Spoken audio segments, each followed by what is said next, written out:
ఫోటోని కుట్టేద్దాం. నగరంలో సరికొత్తగా ట్రెండ్ అవుతున్న ఎంబ్రాయిడరీ స్టైల్. పూర్తి వివరాలకు చదవండి రేపటి సాక్షి హైదరాబాద్ ఎడిషన్.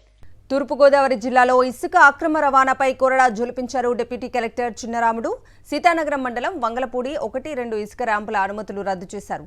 టన్నుకు 70 రూపాయలు అమ్మాల్సిన ఇసుకను 300కు అమ్ముతున్నారని ఫిర్యాదులు అందడంతో విచారణ చేపట్టిన అధికారులు ఆరోపణలు నిజమని తేలటంతో క్వారీలపై చర్యలు తీసుకున్నారు.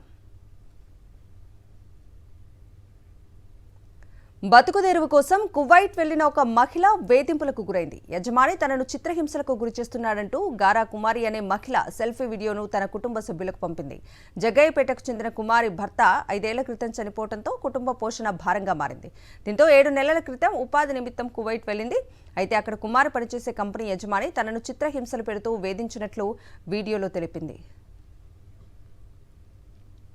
హైదరాబాద్ పాత బస్తీలో దారుణ హత్య కలకలం రేపుతోంది. సంతోష్ నగర్ ఓవైసీ కాలనీకి చెందిన మోహిత్ అనే యువకుడిని గుర్తు తెలియని వ్యక్తులు హత్య చేశారు. పాత కక్షలు లేదా ఇంకా ఇతర కారణాలు ఏమైనా ఉన్నాయా అనే కోణంలో పోలీసులు దర్యాప్తు చేస్తున్నారు.